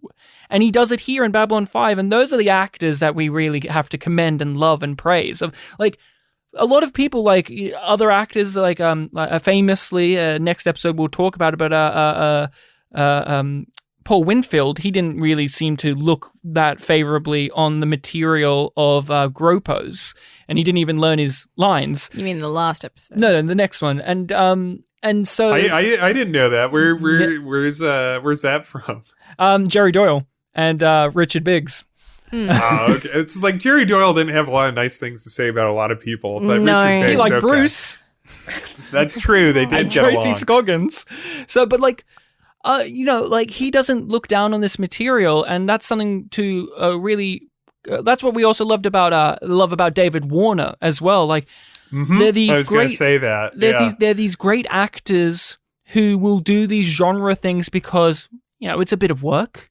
but they don't feel like they're looking down on it and going, I can't believe I'm having to wear this silly outfit and blah, blah, blah, blah, blah. I'm having to speak to this dickhead with makeup on, which we see. How many times have we seen those performances in our sci-fis? I've seen them so many times of these actors who come in and I'm like, countless times. But Rachel, for you, anything? I enjoy it. I really enjoy his performance. He has this distinct warmth about him as a person, where he has this kindness, and you see how that's been manipulated and pushed down. Because for me, that kindness that's at the center of him is kind of what has allowed him to be led in the way that he has, to be malleable through his whole life. He's trusted the people around him, and he's assumed that if he had a choice, he would be offered a choice. And he assumed if I just did what people asked me to, that would be the right thing. Yeah. There's lots of people like that in the world of like, oh, if I just do the things that people ask, that means I'm doing the right thing. And he's awoken to that. We have to mention it. The cast and crew also agree with us. They loved him. From my understanding, you mentioned it, Ben, you listened to the JMS commentary track. He talked about that. Do you want to kind of touch upon that kind of behind the scenes stuff when it comes to him here? Well, one of the things that really struck me from the JMS behind the scenes talking about him was that he took JMS to dinner at like some like old Hollywood haunt hotel or like room and bar where like that really, because that seems like a dream, like to get to talk to someone who's like, oh yeah, I was back on the old MGM lot, and I knew Willie B. Mayer and all that, or Louis B. Mayer. My first film was with Errol Flynn. Yeah, exactly. Like, it's like how much fun it would be, like a happy version of Sunset Boulevard, right? Yeah. And he has his specific meal that he orders from this place on this day, and they know what it is. Like, it's a dream. It's the dream that we like you would imagine up. Like, wouldn't it be great if you got to sit down with this old Hollywood legend and they tell you these little stories about the biz? It was amazing just watching like a almost half-hour interview that he did in 95. Yeah, which was around the time of this episode. Yeah. And he talks about how like, if I wrote a book, it would be boring. It would just be like Pollyanna. Yeah. Like, because that was the way that he described like his view of Hollywood, because it was so idealistic, his experience. Yeah, he just seemed to have a good time overall. Yeah. And JMS and crew, they loved him so much that in further episodes, and same with the Prime Minister Malachi, who's an actor we could also have done a spotlight on. I mean, he was one of the first Klingons. He was the voiceover in Lancelot Link, Secret Chimp, the show that asked, can we do Get Smart, but with chimps? and could they? And they did. Oh yeah, excellent. They did. You haven't watched Lancelot Link, Secret Chimp? Well, I have to watch the Flower Pot Men. And I don't know if I have time to watch two new shows. Like, I'm writing down all these show names. Becca. But like, so they named the characters in future episodes after the actual actors. Prime Minister Malachi and Emperor Tohan and all that. So they didn't get names here. They were just their titles. Emperor, Prime Minister. That's something too. They are just their titles. They don't get names, yet you feel like they are still real. Like, you don't need to know their names to understand that they're people.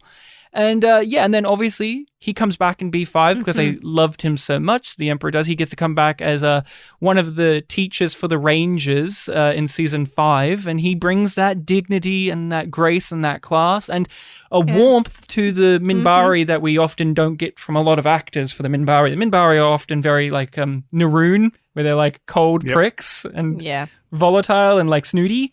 But he brings like this absolute grace and dignity. And again, he's in all that makeup too. Yep. We'll get to that one day. But like, again, I can't imagine what it would be like for him. He's a Golden Age Hollywood actor. I don't know if he's ever been shoved in like prosthetics. And we've heard Bill Mumy bitch about being in these prosthetics. And yet Turhan, he's like, how old when he did this? And they would have shoved him in like a bunch of the Mbryo makeup. And yet he seems like, this was a good time for me. I had a good time. I did my role. I did my job. And, no bitching about it. He was old enough that, like, I mean, in this episode, when he has like the like his heart attack or whatever, he couldn't fall to the ground. That's like the actresses who are his telepaths help him down to the ground because like he was so like he couldn't do it without hurting himself. He had a hard time just hitting the ground, so we asked the other actors there with him to help bring him down because he had a little bit of arthritis going on. He didn't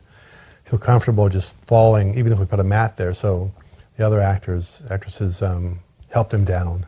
This is a guy where you read his life and you go, fuck, I haven't done anything. Like, fuck.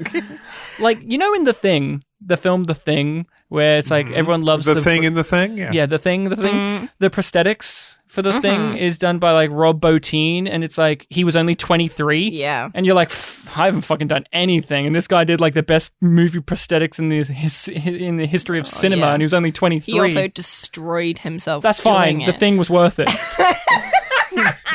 If you had to destroy yourself for a movie, it's The Thing. Are you kidding me? Because it turned out so good. That or Skateboard Kid 2. Yeah, I mean, those are the two. I would actually say of all Western media, that's probably, we should just shoot that off into space. So, those out there, intelligent life out there sees those two and goes, it can become Vija. Great, perfect. Yeah. Oh my God, wouldn't that be a dream if Skateboard Kid 2 was seen by V'ger?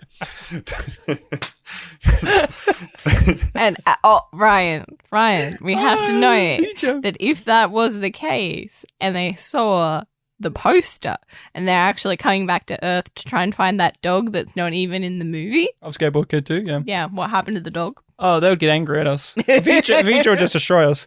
V'ger don't have time for that. I mean, that was V'ger's plan already, so but now they're extra angry. Maybe.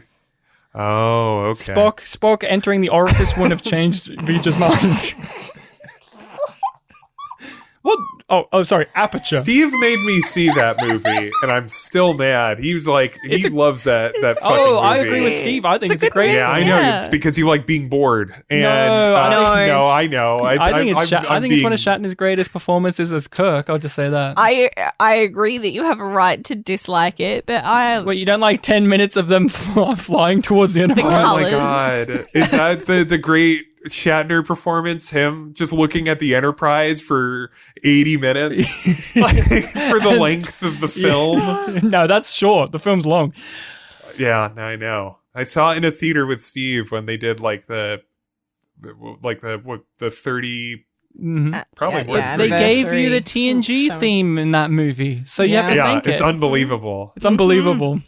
They should do that. They should have made that a tradition. And sorry for getting us all off course. They should have made that a tradition with this generation of Treks, because they should just use the First Contact theme, and especially the Insurrection theme. Like Insurrection's theme is far better than that movie. Of course. Why waste it? Let's put it on Brave New World. Yeah, Strange and then New World, eventually we'll get Beastie Boys as the theme. Oh yeah, in one of the movies it'll be the Sabotage as the theme. Yeah. Sabotage. We'll get there for a bit. But it'll be the one Star in Trek did worse. Yeah. They did worse in themes. You could do a lot worse in Sabotage. I mean, yeah, you could be Discovery's boring. Or Enterprises. Yeah. Oh, can we not? Faith of the Heart. Can we not even mention Enterprise? So he's an Austrian man. His father was a Turkish diplomat, and his mother had Czechoslovakian heritage. And she was Jewish too. Yep. From what I read, which will factor into why he left Austria later. Yeah. 1 + 1 = 2 with that. Yeah, I was going to say, you could do the math there. You could do the math there. Yeah, like they moved. They heard Schwarzenegger was going to be from there one day, and they said, we can't handle it. He was born. Fucking hell. So I'm hazing myself. Go on. So he... Fuck. I hazed you, Rach. So he moved over to California eventually, like, you know, Germany was starting to fuck shit up, and they were like, maybe we'll get out of here. Yeah, it was just him and his mother, from what I read. Yeah. His father also lost an arm in the First World War. I read that somewhere, too, so that's interesting. He lived with his mother until she died. No, that's fair. He's of that generation. Yeah. You know, my mother, her like, they lived with their grandmother until she passed away, that type of thing. So it was just a part of the generation of the time. Not too shocked and I by don't that. think he ever married. Okay. But he did date. I saw this in his biography, Yeah. So who did he date? What Hollywood starlet did he go down that road with, Ben?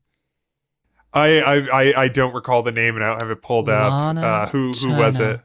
Lana Turner. I mean, damn. I mean, I know, like, I saw here, he was like, he was quite the golden age of Hollywood looker. Like, if you're being compared to Rudy Valentino, who was, sexy. like, yeah. Screen Guide magazine wrote of him in 1944. He is cultured, suave, and inscrutable, made to order for moviegoers. He was called the Turkish Delight. Yeah. That was his nickname. He was the Turkish Delight, which I think is awesome.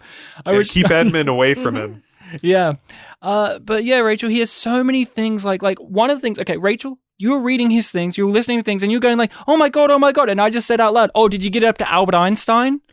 And you said, wait, I haven't gone up to the Albert Einstein part of his life. What do you mean? Did you see this, Ben? The Albert Einstein chapter of Turhanbe's life? Continue. I think I forgot. Or missed that one. So I think it was his uncle or somebody or a cousin. Somebody in his life was a mathematician. So he got Austrian. So at some point in his life, he met Albert Einstein, and they were good friends. They kept up a close friendship for the remainder of each other's lives. So I love history friends.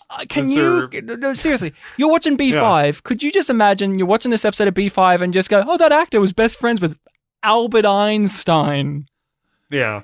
I can't get past that. Albert fucking Einstein was friends with this guy, the Emperor of the Centauri. Great.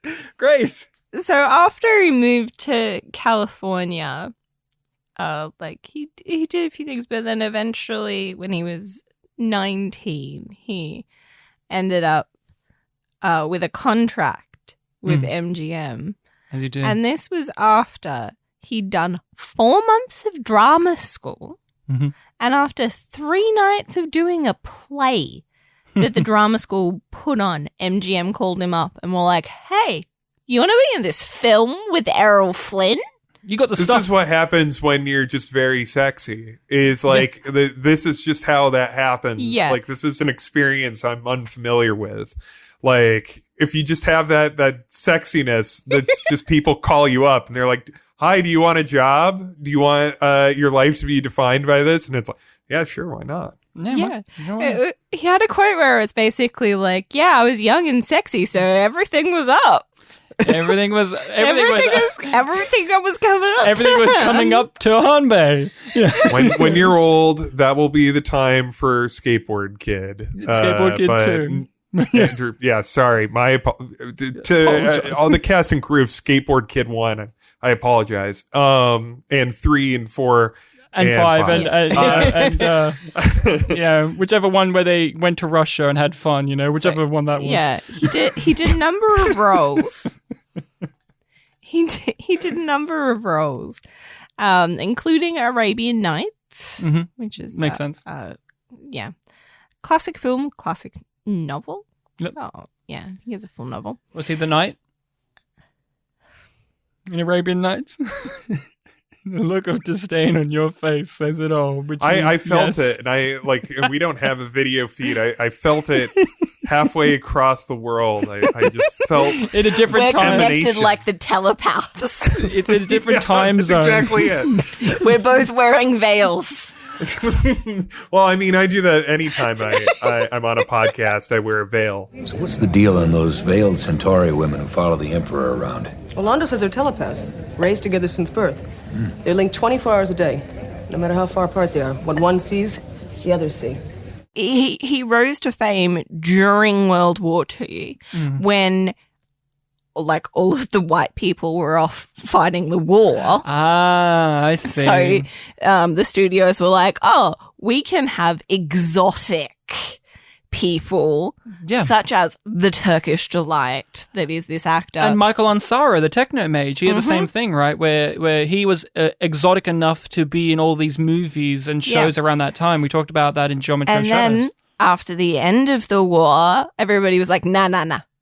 We only want white people now. Okay. Exotics, get the fuck out. And it seems I didn't know that was why. Yeah, I didn't know that. So he left and just went back to Austria. So that's interesting too, because to go again with Michael Ansara, what Michael Ansara did was he went to TV, while Turhan, he just went back to Austria and then came back and he went to TV later in his career. That's interesting. I mean, that makes sense. That's interesting to me because I think of he, like many others, fled from Europe to Hollywood, and I think about like Fritz Lang or Douglas Sirk, who both did that. Or Conrad Veidt. Yeah. And both of them end up wrapping up their careers in Hollywood and then moving back when it's just like, all right, well, I've lived in America. I want to go home. Yeah. Home is safe. So yeah. Yeah. Like, and so I saw I saw that hiatus and I was like, and I saw that he went back to like, Austria, I believe. Yeah. And I was like, oh, I mean, he got to go home. Yeah, but no. But he had a passion for photography. Yeah. It led him on archaeological digs in Tibet, stuff like that. This guy's like a real, like, we've done nothing. I really want to hunt down.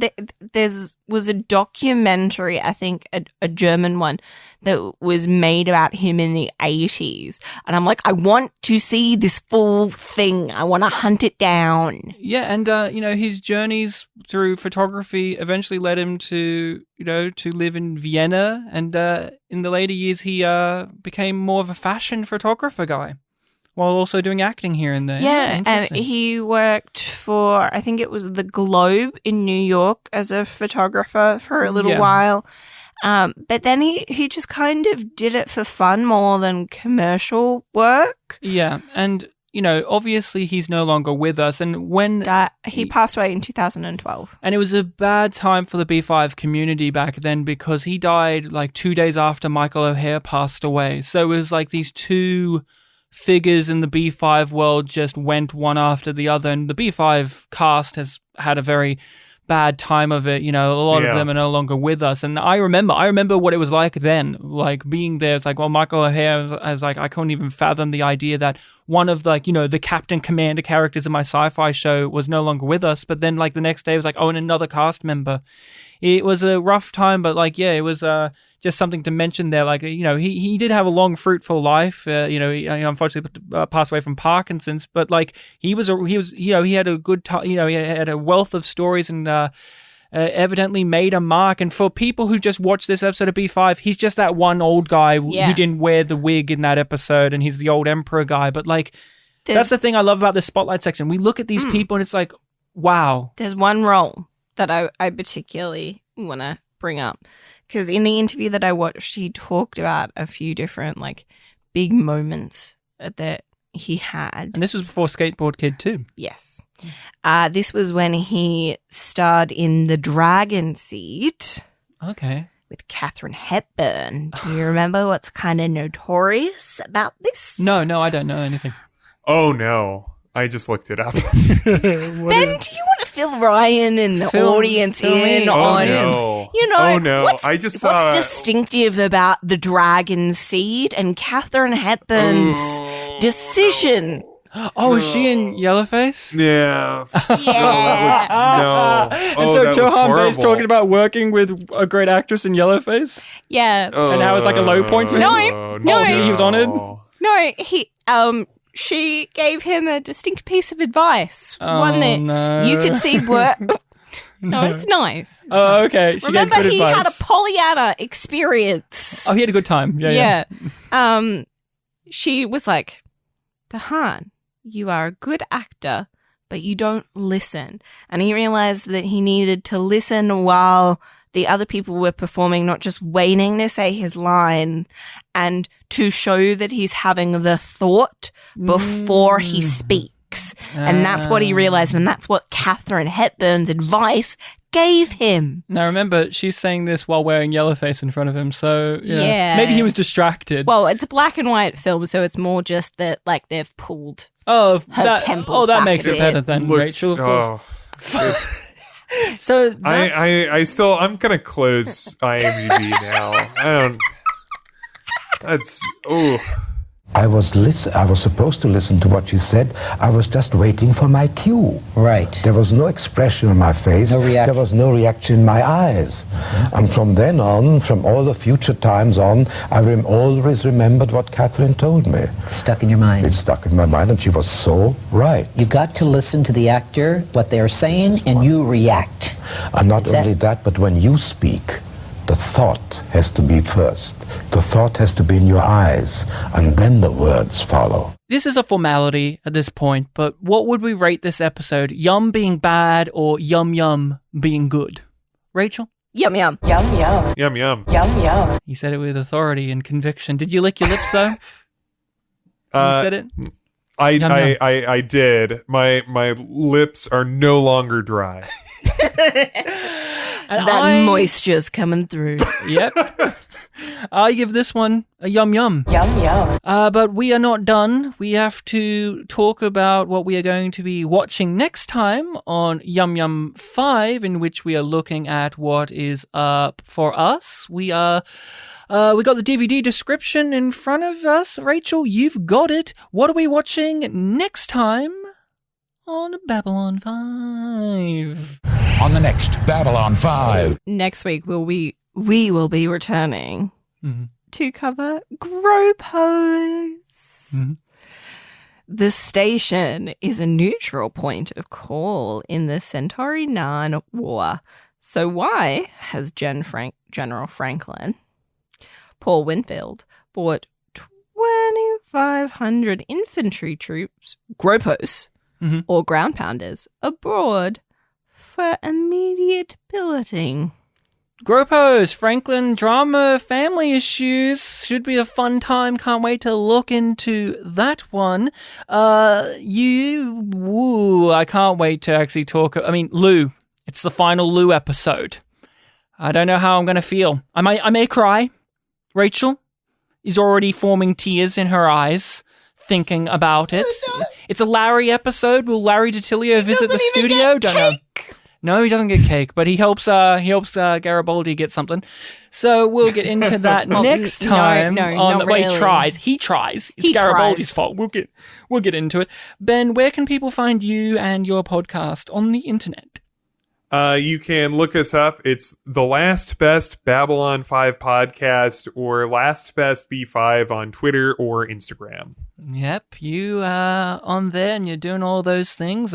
We said it last time when we had Sean and Steve on, but you guys managed to get an interview with Jinxo himself, Tom Booker, which I would highly recommend to any B5 fans. It has some interesting insights, some fun, cute stories, and really gives you a kind of viewpoint of what it was like on that season 1 production and that set. And yeah, and how underneath what we would all consider to be a bad episode, there was something happening there. There's a universe that exists where he is Via.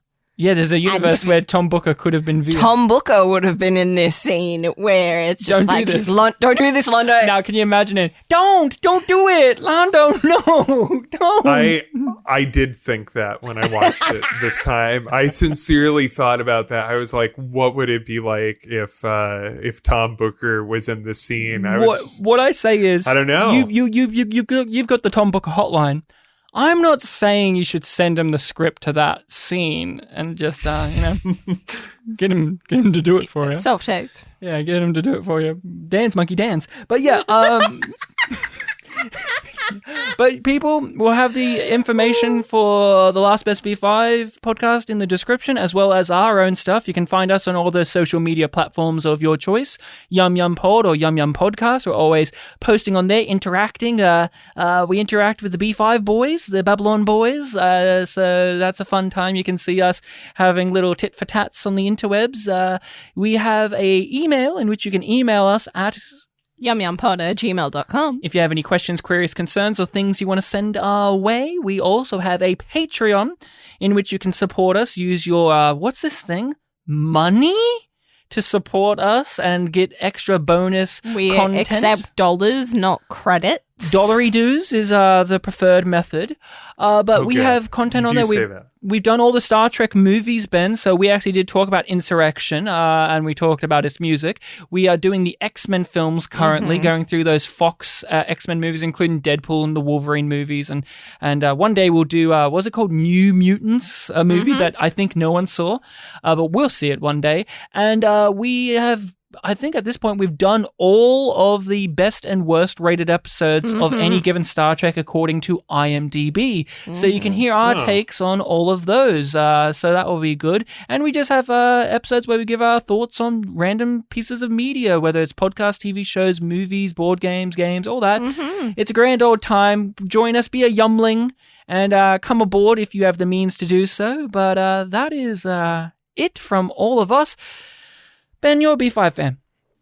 And this is a great episode. And we said there were things that could have made it better, like having Kefir and Lou and more homosexuality. But like... Jakar horniness. Yeah. Those are the only things that would take it from a B- to an A+. But no, there's one thing that really would have kicked it up a notch. What's that? If Jakar said what he said in The Gathering, which is... Good eating to you. Good eating to you. You're right.